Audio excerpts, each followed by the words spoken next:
Today we're going to make some toffee apples. It's great fun. We're going to make some classic ones and we're going to make some nice chocolate coated ones with different toppings. It's perfect for this time of year, so here's everything you need.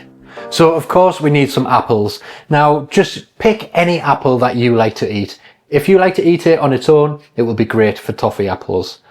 Then we've got some sugar. Just plain old caster sugar will be fine. We have some sticks.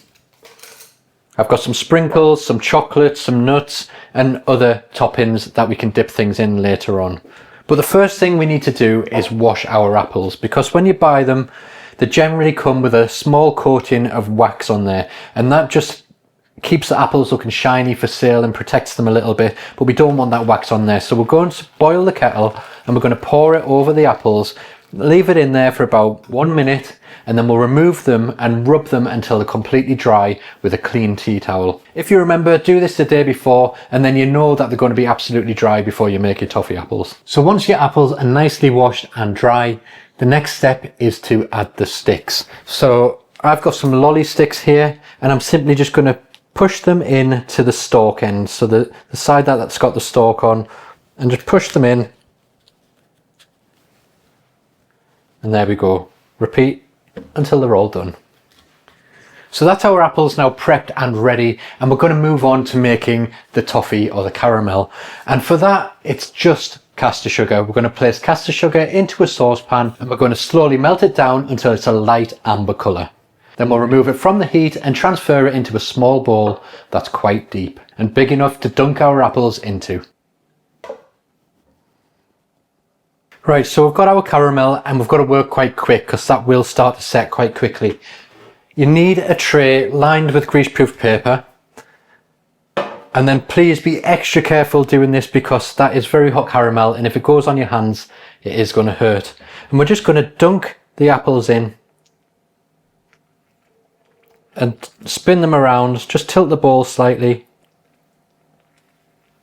then lift it up, let the excess drip off, and then place it onto your greaseproof paper.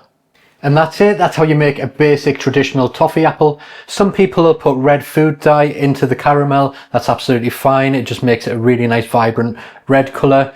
Some people add golden syrup or corn syrup into the mix as well. But to be honest, you don't need it. All you need is sugar to make a perfect toffee apple. And once it's set, you'll have a beautiful looking toffee apple, just like this. Next, we're going to move on to the chocolate apples. And for that, I'm going to melt some milk chocolate and some white chocolate over a pan of simmering water in a heat-proof bowl. Just make sure that the bowl does not touch the water to ensure that it just gently melts nice and slowly. And this time I'm just going to dip the apples into the chocolate, and then I'm going to use a spoon to spoon it over the bits that I can't dip it into. Then you want to pick it up, let the excess drip off, give it a little spin just to encourage it, and place them onto your tray if you want to leave them plain, or you can dip them into various different toppings. I've got some chopped hazelnuts, I've got some Oreo biscuits that I've just ground down, and I have got some sprinkles. So the first one, I think I'm going to go with some sprinkles. So just simply get them on there.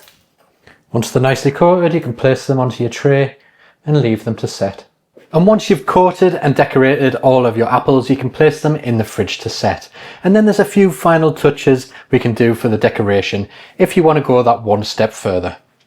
So the chocolate apples have been in the fridge for about half an hour. They're nice and set. And to be honest, I think they look pretty good. What do you think? I think they look all right. So earlier on, I kept back the excess chocolate from the white and the milk chocolate ones, put them in a piping bag, and I'm just going to snip the ends off. And we're just going to add an extra chocolate drizzle to some of them, and it's just going to help step them up another level. So all I'm going to do is snip the end off nice and small, so a nice thin trickle runs out of it.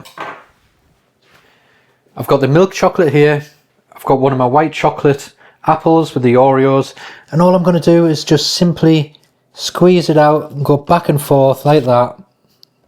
Nothing technical, backwards and forwards.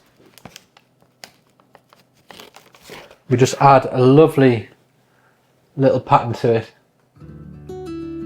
It just finishes them off nicely, makes them look a little bit more special. So I'll do it to the top as well, why not? Change direction, you can keep the direction the same. Turn it. Honestly, just do whatever you want. There we go. I'm going to do the next one with white chocolate.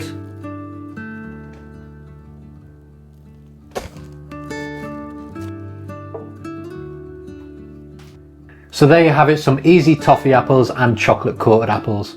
I hope you have some fun with this one and get creative in the kitchen. Thanks for watching, and I'll see you in the next video.